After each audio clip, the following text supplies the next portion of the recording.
contoh ada penyakit terus tanya teman. Kalau di antar kami tidak tahu kan penyuluh bisa bisa menolong kami. Mungkin penyuluh yang bersangkutan dia tidak tahu, tapi dia bisa mendatangkan teman-teman, sehingga kami waktu itu bisa tahu tentang vaksin ayam. Itu awal kelompok kami.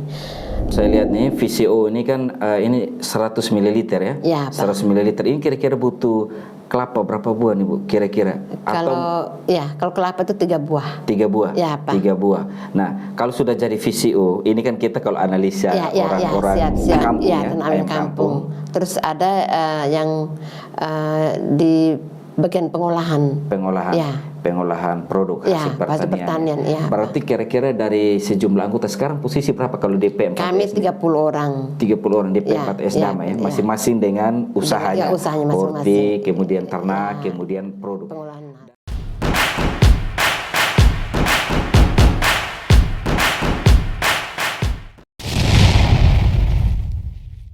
Halo kawan Baper, jumpa lagi di Baper Podcast, Balai Besar Pelatihan Peternakan Kupang, Baomong Pertanian dan Peternakan. Baper Podcast selalu menghadirkan topik-topik yang menarik dan kali ini luar biasa. Kita akan berbincang-bincang berkaitan dengan P4S. Apa itu P4S, apa yang dilakukan oleh P4S dan lain sebagainya. Nah, kawan Baper, pada kesempatan ini telah hadir di tengah-tengah kita, khususnya tamu yang luar biasa berkunjung di Balai Besar Pelatihan Peternakan Kupang adalah seorang ketua P4S, namanya P4S Damai. Beliau adalah seorang wanita, yang mau dibilang wanita hebat, wanita luar biasa sebagai ketua P4S yang mengembangkan, membentuk P4S, mengusahakannya dan bahkan bagaimana menyukseskan P4S ini ke depan menjadi lebih baik. Dan saat ini kita bersama dengan nama lengkap Ibu Clara Tawa ya. Selamat siang. Selamat siang, ya. Pak. Apa kabar Ibu? Baik, Pak. Ya, biasa disapa Ibu Clara. Ya, Ibu Clara ini sebagai ketua P4S, lokasinya dekat dengan Balai Besar Pelatihan Peternakan Kupang. Nah, pada kesempatan ini temanya menarik adalah P4S Damai ada di sekitar kita. Maksudnya ada di sekitar Balai, bukan saja itu ya, tapi ada di sekitar Kota Kupang dan selanjutnya. Apalagi apa yang dilakukan oleh P4S Damai ini berkaitan dengan produk-produk pengolahan ya, baik hasil ya, lebih khusus hasil pertanian ya. Nah, kawan Baper sekalian, pada kesempatan ini bersama dengan narasumber Ibu Clara, kita akan berbincang-bincang berkaitan dengan P4S Ibu ya. Nah, P4S yang kita tahu Ibu, ini kan pusat pelatihan pertanian perdesaan swadaya. Jadi pusat pelatihan pertanian yang ada di daerah pedesaan, maksudnya seperti itu. Nah, salah satu wadah yang dimana P4S ini membantu Balai Pelatihan Peternakan Kupang untuk mengedukasi masyarakat sekitar ya. Jadi P4S ini kan punya tugas untuk edukasi ilmu pengetahuan, keterampilan yang untuk wilayah sekitar. Dan karena itu P4S Damai, saya perhatikan bahwa ternyata banyak bergerak di bidang di pengolahan hasil ya, pengolahan hasil produk-produk ya. Dan karena itu kita kawan Baper, kita ingin tahu apa saja, bagaimana P4S Damai ini terbentuk, kemudian tujuannya apa saja yang dilakukan oleh P4S, kemudian bagaimana P4S ini membangun jejaring kerjasama ya.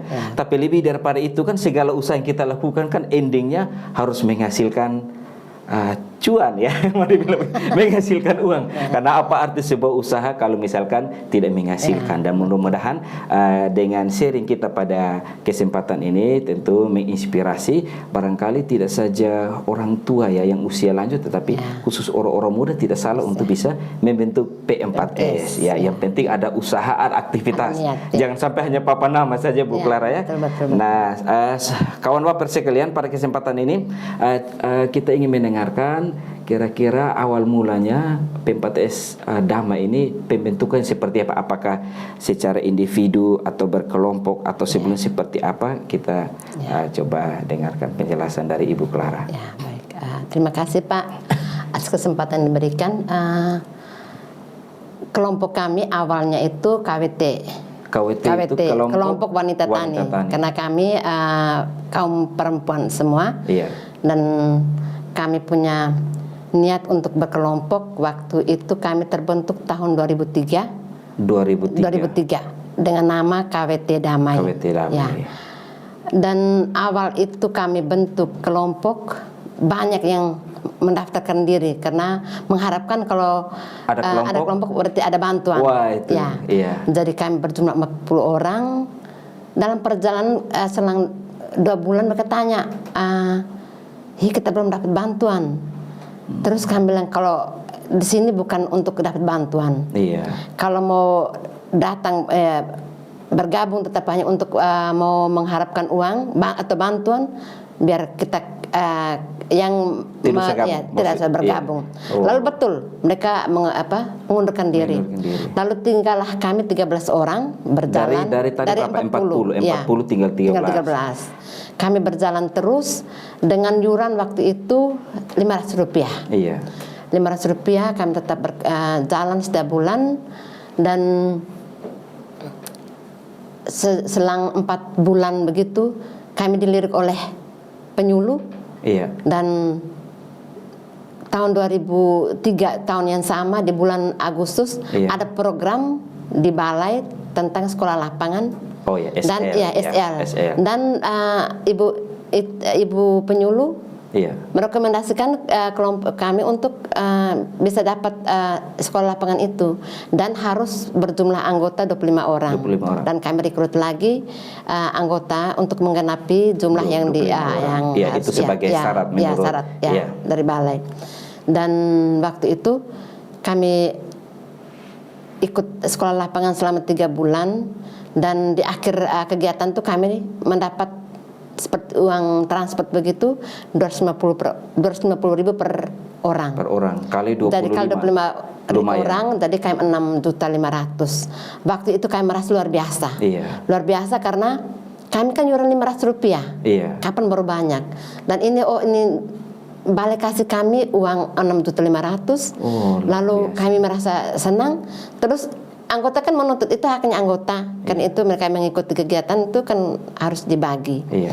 Tapi kami pengurus, kami spontan bahwa kalau kita bagi uang ini 250 bisa habis. dan mereka ke Kupang belanja selesai. Iya. Ya, namanya kami mamaman kebutuhan banyak. Iya. Tetapi kalau kita kumpulkan uang ini menjadi simpan pinjam, iya, untuk modal usaha, kan teman-teman bisa pinjam dengan contoh mungkin 500 untuk beli pupuk. Waktu itu kami belum, awal kami berkelompok itu kami belum tahu pengolahan. Iya. Terus terang, iya, kami tahu pengolahan itu dari pelatihan di balai ini. Iya. Kami awal itu horti dengan ayam kampung. Ayam kampung. Ya, kami mewajibkan kami semua anggota itu pelihara ayam kampung dengan maksud bahwa yang kita tapis beras itu makanan.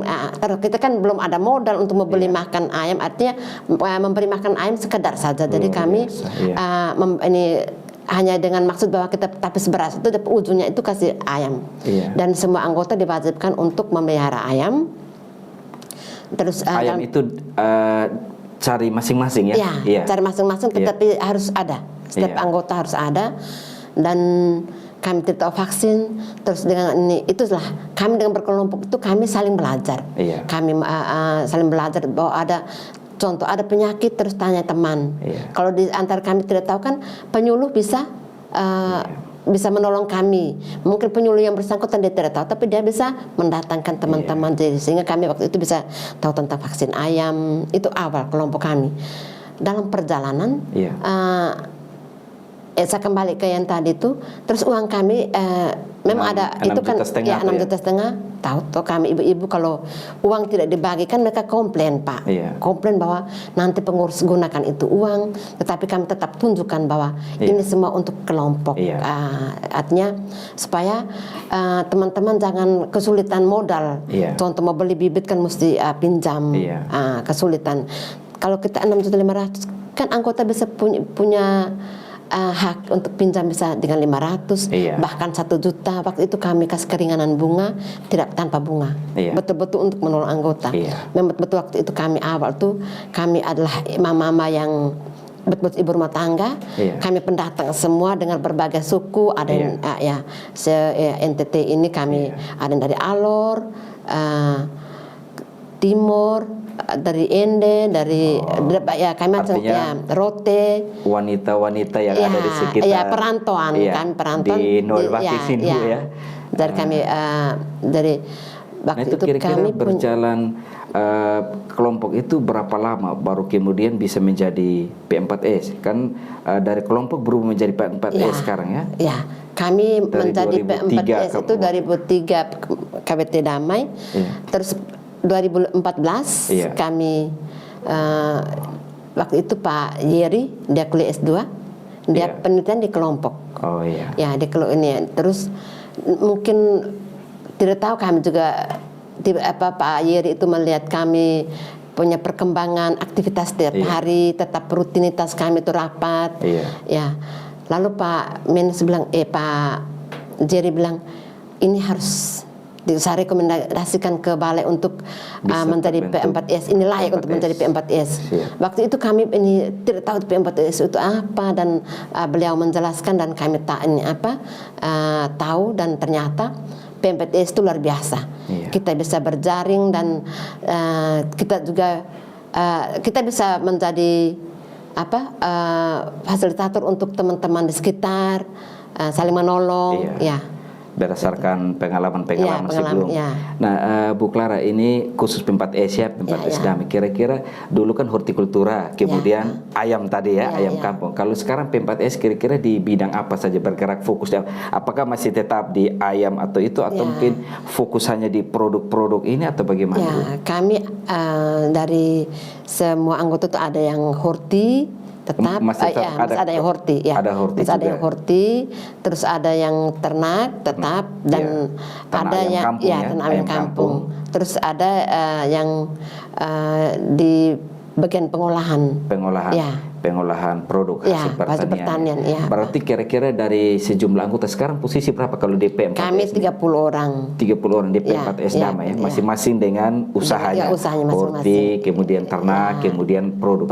Dari beberapa usaha-usaha yang dilakukan itu dominannya apa, atau lebih banyak yang dilaksanakan itu yang sering kayak muncul begitu, yang yang aktif, yang lebih ini tuh di pengolahan hasil. Pengolahan hasil pengolahan hasil. Baik, pengolahan hasil berarti kira-kira produk-produk apa saja yang dihasilkan oleh P4S Damai? Apalagi ini kan wanita-wanita, beda dengan pria-pria ya, atau bapak-bapak. Kalau bapak-bapak kerja sawah, pacul tanah, tapi kalau ibu-ibu atau wanita pasti kan lebih banyak produk pertanian olahan. Kira-kira apa saja? Awalnya kami hanya keripik pisang, tapi sekarang sudah banyak. Sekarang ada keripik pisang tuh sudah berbagai macam rasa. Ada yang asin, ada yang ada original, ada yang rasa gula semut. Berarti terus ada stik ubi ungu, stik kelor, instan jahe, VCO. Luar biasa. Ini kalau berbagi produk, kalau tidak salah ini ada di depan kita ya, kawan Maper. Ini ada beberapa produk, baik itu dari ada keripik ya, pisang, keripik pisang. Ini ada stik kelor. Jadi kelor tidak saja jadi makan, apalagi NTT kan dikenal dengan stunting. Kalau makan kelor kan bisa antisipasi. Ini stik kelor. Ada juga berbagai produk-produk ini. Nah, ini apakah Bu untuk menghasilkan produk ini ada istilah hanya belajar saja di internet atau cari orang ini, atau mungkin ada pelatihan atau kursus khusus untuk menghasilkan ini beberapa produk yang ada di sini, Bu? Pak. Jadi produk kami awal tuh seperti yang saya sampaikan tadi, kami hanya keripik pisang. Model keripik. Kebetulan di sini banyak pohon pisang.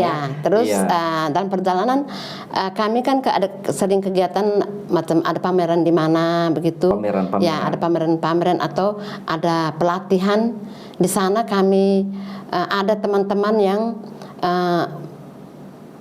membawa produk yang sama, tapi contoh mereka punya bentuk sudah lain, mereka punya warna sudah lain. Jadi kami tanya, ini cara sharing informasi, sharing pengalaman. Contoh kami ini sering ikut kegiatan pengolahan hasil di balai. Di balai juga. Dan itu kan ada dari luar, bukan hanya orang kita di NTT sini. Terus terus kami diskusi, kami sharing. Kami tanya, ini buatnya bagaimana? Dan waktu itu mereka menjelaskan, kami juga langsung ikut pulang, kami berubah. Terus kemasan juga. Kemasan dulu kami di plastik biasa. Yang itu plastik kayak plastik gula yang biasa tuh ya. Tetapi sekarang kan kami sudah pakai ini standing post itu juga kami mengikuti pameran atau kegiatan apa di mana, kegiatan pelatihan di mana kami lihat orang, kami tanya, ini plastik ini dapatnya dari mana? Oh nanti di tempat ini ya, itu yang kami langsung ikut. Makanya sekarang produk kami sudah seperti ini. Bahkan kami sudah punya PIRT juga. Punya apa? Punya PIRT, sudah punya izin usaha. Ini menarik ya. Jadi akhirnya dengan belajar satu produk, pengembangan jadi banyak produk. Bahkan ini ada VCO nih ya. Kawan baper ini VCO, Virgin Coconut Oil ya. Ini bahasa Inggris atau bahasa Flores saya kurang tahu, tapi ini luar biasa. Berarti produk ini namanya Nusvita ya. P4S tapi diberikan kayak brand nama sendiri ya. Jadi setiap produk yang dihasilkan baik keripik, baik stick dan lain sebagainya. Ini ada Nusvita, ini ada Manoki. Ini apa arti Manoki? Manoki ini Mama Manuel Baki. Wah, luar biasa nih. Mama Manuel Baki. Kalau begitu Bapak kawan Bapak jangan lupa datang di P4S Damai. Ini ada Mama Manuel Baki. Wah, ini luar biasa. Nah, khusus ini VCO ini kan katanya minyak kelapa murni. Atau kalau virgin ini kan minyak kelapa yang masih perawan masih murni ya. Seperti itu ya. Nah, ini kalau secara garis besar kan kita tahu kan biasanya ada minyak kelapa yang dijual di pasaran. Sekarang kan produk-produk kemasan di supermarket dan lain sebagainya kan misalkan Bimoli, Tropical dan lain sebagainya. Ini kalau mau dibilang prosesnya bagaimana, Bu? Apakah dia butuh waktu atau seperti apa? Betul ya. Mengapa sampai diberi nama minyak kelapa murni? Bahwa dia murni, tidak dimasak. Tidak dimasak. Dan prosesnya kita parut biasa kelapa, parut kelapa pilih kelapa yang tua betul. Parut, terus kita peras biasa seperti bikin santan itu di sebuah wadah, seperti stoples kerupuk itu. Kita ramas pakai air panas. Air panas. Air panas yang dimasak. Air masak. Kira-kira kenapa harus air panas? Punya kelebihan tersendiri? Ya, maksudnya ini kan kita nanti minum, toh Pak. Gitu, ya. Kita kan kebanyakan orang pakai di samping untuk gosok, tapi kebanyakan khasiatnya untuk minum. Kita ramas taruh di stoples. Selang 2 jam begitu kan nanti akan kita kelihatan sekali dia punya pemisahan antara santan dengan air. Santan akan terapung, sedangkan airnya dia bagian bawah. Terus kita sedot pakai keluar air yang air biasa itu. Kita lepas itu santan, kita ambil lagi ini VCO yang sudah jadi ini. Kita tuang di dalam, baru kita aduk. Kita aduk yang santan kental itu. Prosesnya begitu ya. Kita aduk campur lagi dengan VCO yang murni ini. Terus tutup rapat. Nanti kalau suhu panas seperti sekarang itu 12 jam. Itu 12 jam. Kalau musim hujan itu, kalau di musim dingin itu dia sekitar 24 jam. 24 jam bisa satu hari. Kalau musim panas cukup 12 jam, setengah hari, satu siang saja. Nanti kita lihat bahwa dia sudah jadi, ini dia ada, kadang dia minyaknya terapung bagian atas, kadang minyak bagian tengah. Nanti di atas ampas, tengah minyak, di bawah juga ampas. Jadi kita aduk saja. Yang lamanya di proses panen. Kita harus pelan-pelan. Panen itu harus pelan. Kalau kita terlalu goyang, itu menggunakan sendok kuah, kita sendok dan kita pakai ada kain penyaring. Kertas penyaring itu yang ada hanya di apotik, kita ambil itu dan kita saring dia 2 kali penyaringan. Nah, ini kalau saya lihat nih VCO ini kan ini 100 ml ya. 100 ml ini kira-kira butuh kelapa berapa buah nih, Bu? Kira-kira? Kalau kelapa itu 3 buah. 3 buah. 3 buah. Nah, kalau sudah jadi VCO, ini kan kita kalau analisa orang-orang orang bisnis 3 buah. Kalau 3 buah ini kan kalau kita beli kelapa di pasaran itu kan kurang lebih 1 buah 6.000 berapa ya? 6.000 sekalian dengan dia punya. Sudah langsung diparut. Kalau diparut kelapa tua 6.000, 6 kali 3 18.000. Nah, sekarang kalau bisa misalkan menghasilkan 100 ml Nah, sekarang jualnya berapa nih Bu ya? 30.000 Pak. 30.000 kurang 16.000. Ya. Berarti untungnya hampir 100% ya? Ya, kan ada botolnya. Oh iya, masih ada botol, labelnya lagi ya, ada biaya. Tapi yang pasti untung kita bisa sampai untung, ya, 10.000 bisa, bisa, iya, Pak, bisa ya. Nah ini luar biasa. Jadi ini kayaknya pekerjaan untuk ibu-ibu cocok nih. Ya, makanya Manoki Mama Noel begini melakukan produk-produk pekerjaan santai tapi menghasilkan uang ya. Baik, terima kasih Mam Clara. Ini berbagai produk yang dihasilkan dan kawan baper kita lihat di sini ada stik ubi dan berbagai apa bahan-bahan yang kita miliki bisa kita olah ya. Nah dari beberapa produk ini ya fokus misalkan VCO, ada keripik, ada stik dan sebagainya. Ini bagaimana cara memasarkan? Karena tadi sudah ada izin. Takutnya mungkin kalau misalnya kita produksi mungkin terlalu lama, barangkali nanti bisa saja kedaluarsa dan lain sebagainya. Dan memang kan P4S tidak saja menghasilkan produk tapi juga bisa memasarkan. Kayak itu yang penting. Kira-kira pasarnya ke kemana saja mungkin supaya menginspirasi kawan baper ini. Kalau kami sekarang ini itu ke kios-kios, terus ada jadi dititip di kios-kios terus ada yang pesan langganan itu, terus di Dekra Nasda. Oh, Dekra Nasda Provinsi Nusa Tenggara Timur. Yang di situ biasanya ada Ibu Julia, Ibu Bub ya, Ibu Julia Sutrisno, Ibu Lasgodat ya. Oke. Oh, jadi produknya selalu standby di sana. Pak. Jadi baru dua produk yang ke sana, stik ubi ungu dengan stik kelor. Iya. Nah, ini katanya tadi saya juga dengar kayaknya produk-produk ini biasa dipajang di pameran-pameran ya. Ya kalau tidak salah kan baru-baru kita baru Bapanas, bukan Kupang Bapanas tapi Badan Pangan Nasional, ternyata produk dari P4S Damai juga dipajang di sana ya, dipajang. Nah, ini sangat luar biasa ya. Jadi kawan baper tentu ini mudah-mudahan menginspirasi. Jadi ibu-ibu menghasilkan lewat wadah P4S ya. Nah, khususnya P4S Damai nih yang ada di Desa Nolbaki ya, Desa Nolbaki, Kecamatan Kupang Tengah, Kabupaten Kupang. Berarti P4S ini punya jaringan. Ya dengan balai pastilah ya, karena salah satu binaan dari balai yaitu P4S Damai. Karena kita punya P4S di NTT kurang lebih 60-an.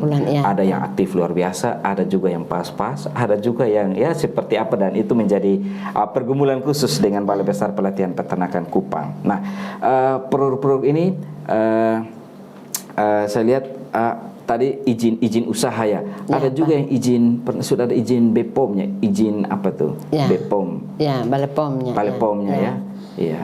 Kami semua produk atau baru beberapa produk? Kami semua produk sudah izin. Oh, sudah izin. PRT ya, Pak. Ya. Berarti kalau sudah izin dibesarkan di mana saja, kapan saja.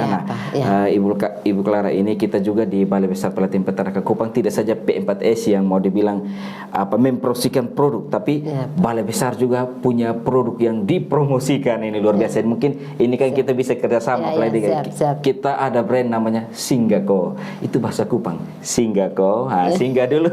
Singgah dulu, ada produk-produk kita kan punya outlet. Mungkin kalau tidak salah juga mungkin P4S Damai ini kan sudah pernah kami sudah pernah titip di Singgako. Titip juga ya. Waktu itu belum Singgako. Iya, waktu itu belum Singgako karena dengan Ibu Kepala Balai yang sekarang ya, brand Balai Kupang itu Singgako. Nah, luar biasa Ibu Clara, tidak terasa waktu ini terus berjalan Bu ya. Jadi kita sudah berbagi P4S, pembentukan luar biasa, kelompoknya dipertahankan, lalu tetap dijaga. Kemudian saya sangat terinspirasi dengan produk itu, tidak mentok hanya yang ini saja ya. Pasti ada pengembangan, apalagi sekarang kan dunia IT ya, kita bisa cukup lihat di YouTube, tinggal kita proses ya pemasarannya barangkali nanti ke depan sudah bisa promosi di internet, mungkin lewat Facebook, lewat media sosial dan lain sebagainya. Nah, tentu sebelum kita akhiri nih ya, kami ingin mendengarkan sebuah pesan ya, statement dari Ibu Clara sebagai Ketua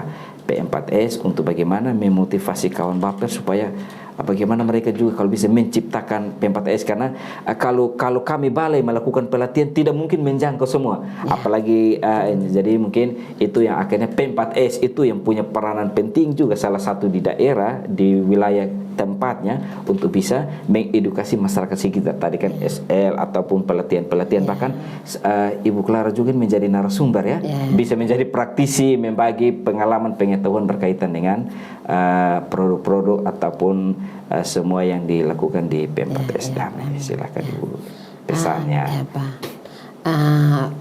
Teman-teman Baper di mana saja, dengan mendengar cerita apa yang dari tadi saya dengan Pak Minix diskusi, ayo mari kita bentuk P4S di mana saja. Yang penting kita punya niat dan kita bangun kerjasama dengan pihak luar. Dengan begitu kita bisa saling memotivasi sesama yang berada di sekitar kita, sehingga kita semua menjadi sukses di bidang apa saja. Iya, baik. Oke, jadi terima kasih Bu Clara. Salah satu P4S juga salah satu menjadi syarat itu kan minimal ada yang melakukan praktek PKL di sana ya. Dan pasti di P4S sudah pernah ada siswa. Bahkan kawan Baper P4S Damai ini juga merupakan salah satu tempat di mana penyuluh pertanian, fungsional penyuluh pertanian dasar ahli terampil sering melakukan juga ada di sana ya, untuk mereka mempersiapkan mereka punya program penyuluhan pertanian. Dan barusan ini sangat luar biasa ya. Jadi P4S Damai ini sangat menolong kita. Baik, demikianlah bincang-bincang kita saat ini bersama dengan narasumber kita Ibu Clara, Ketua P4S Damai. Saya sempat berpikir kenapa harus diberi nama Damai ya, biar selalu ada damai ya, tidak punya masalah. Semua usaha bisa berjalan dengan baik, khususnya wanita-wanita di sekitar Noel Baki. Ini luar biasa. Kiranya boleh dapat bermanfaat bagi kawan Baper di mana saja berada, dan bahkan kami juga ingin supaya dari usaha apapun yang dilakukan oleh kawan Baper tentu menginspirasi untuk ada lagi pembentukan, ada penumbuhan P4S baru. Dan karena itu kawan Baper sekalian, jangan lupa like, komen, dan subscribe di BPP Kupang Media ya. Di YouTube-nya sudah banyak judul-judul ataupun topik-topik berkaitan dengan Baper Podcast, atau bahkan hal-hal lain yang luar biasa yang sudah dilakukan oleh Balai Besar Pelatihan Peternakan Kupang berkaitan dengan bidang pertanian dan peternakan. Dan ini luar biasa. Mari kita terus ikuti Baper Podcast untuk edisi berikut-berikutnya, yang dimana selalu menghadirkan narasumber yang luar biasa, yang supaya kiranya ini menjadi edukasi bagi kawan Baper untuk usahanya ya, usaha pertanian, bahkan menciptakan juga petani-petani muda milenial atau petani-petani muda yang bagaimana mereka bergerak di bidang pertanian dan juga peternakan. Karena itu sekali lagi terima kasih, sampai jumpa di Baper Podcast berikutnya. Sekian dan terima kasih, tetap semangat, kiranya selalu menginspirasi kita semua.